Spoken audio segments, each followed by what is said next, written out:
Hello les amis, j'espère que vous allez bien. Bienvenue dans cette nouvelle vidéo. C'est mon plaisir de vous retrouver au travers de ce sujet si important. Juste avant de commencer la vidéo, je voudrais juste vous annoncer une très bonne nouvelle. Je ne sais pas si vous connaissez la chaîne On est ensemble.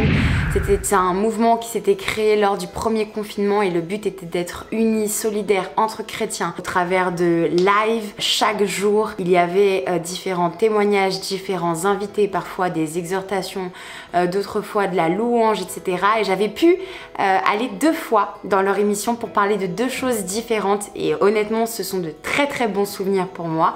Aujourd'hui ils lancent leur magazine, donc On est ensemble le mag, et je trouve ça incroyable parce que ça reste sur la même dynamique d'être ensemble, solidaires dans l'unité et dans le partage, pour tous faire face ensemble à cette situation. C'est le magazine des chrétiens de l'église déconfinée.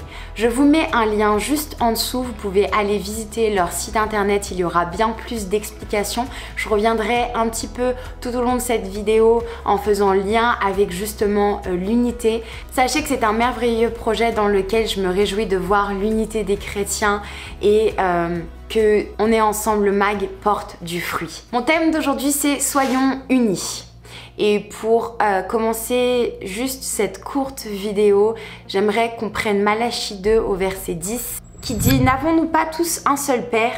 N'est-ce pas un seul Dieu qui nous a créés? Pourquoi donc sommes-nous infidèles les uns envers les autres en profanant l'alliance de nos pères? Et je crois que dans les temps dans lesquels nous vivons, il y a toujours eu des scandales, mais je trouve que beaucoup de chrétiens mettent de plus en plus en avant les scandales qui peuvent arriver, dénoncent de plus en plus, pointent du doigt selon leurs émotions, leurs ressentis, commentent, font des vidéos, etc. Et finalement, cela crée plus la division et le fait d'être désunis qu'autre chose. Celui qui n'aime pas l'unité, c'est le diable. Et en grec, la racine du mot diable, en fait, ça signifie celui qui divise. Il n'aime pas l'unité parce que l'unité produit de bons fruits et l'unité c'est finalement ce qu'est Dieu. Dieu le Père, Dieu le Fils et le Saint-Esprit sont un. Ils sont un seul et même Dieu, tous unis, tous les trois unis ensemble. Et la Bible nous parle d'unité, elle cesse de nous parler d'unité. Et nous sommes par exemple l'épouse de Christ, le corps de Christ, mais nous sommes plusieurs membres, mais nous devons être un. Dieu ne vient pas chercher des chrétiens, Dieu vient chercher son épouse, une seule et même épouse, son église avec un grand E. L'unité, c'est être plus fort. Par exemple, dans Genèse, quand vous voyez la tour de Babel, c'est parce qu'ils se sont unis à vouloir faire une tour plus haute que le ciel et à construire ensemble les choses que Dieu a permis que cela se casse, parce que ils étaient unis, que leur plan, même si c'était un mauvais plan avec de mauvaises idées derrière, allait fonctionner. Et il y a une puissance réelle dans l'unité. Et je crois que le fait d'être ensemble, c'est une des volontés parfaites de Dieu. Nous devons exercer l'unité dans la diversité. Dans la diversité de langues, dans la diversité de cultures, dans la diversité d'ethnies, aussi dans la diversité du témoignage. Il y a le corps de Christ et regardez la multitude de témoignages et de manières dont le Seigneur a touché chacun d'entre nous. La diversité ne veut pas dire que nous devons être divisés. Nous devons faire de cette diversité une force d'unité. Nous devons être un dans le corps de Christ. C'est 1 Corinthiens qui dira: nous sommes plusieurs membres, mais un seul corps. Éphésiens 4 au verset 3 nous dira: vous efforçant de conserver l'unité de l'esprit par le lien de la paix. Soyons unis aussi dans la vérité. Je suis pour l'unité, mais l'unité dans la vérité.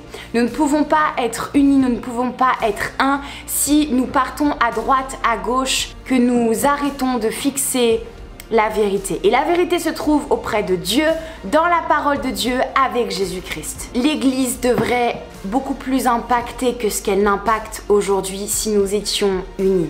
Et trop souvent, à cause de nos pensées, à cause de notre vision et de nos sentiments ainsi que de nos émotions, nous créons nous-mêmes la division parce que nous trouvons ça bizarre, parce que nous ne comprenons pas les choses, alors nous ne pratiquons plus l'unité. Mais n'oubliez jamais que celui qui aime diviser, celui qui aime créer des querelles, de la colère, de la frustration, de l'incompréhension et toutes ces choses, c'est le diable, l'ennemi de Dieu. Et il fera tout pour que le corps de Christ soit désuni, pour que les chrétiens s'auto-détruisent les uns et les autres. Et c'est Jésus qui dira dans Marc au verset 3, 24, « Si un royaume est divisé contre lui-même, ce royaume ne peut subsister. » Et c'est pourquoi je vous invite de tout cœur à conserver l'unité par le lien de la paix, l'unité dans la vérité, l'unité dans la diversité, l'unité dans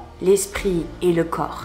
Et c'est une occasion avec On est ensemble le mag d'être les uns les autres. Alors je vous encourage de tout cœur, cliquez sur le lien juste en bas, à aller faire un tour. Vous verrez, il y a des extraits du magazine et il vous explique la vision et les divers témoignages qu'ils ont récoltés. Et à vous aussi soutenir cette bonne œuvre et à prendre plaisir à recevoir tous les 2 mois votre magazine.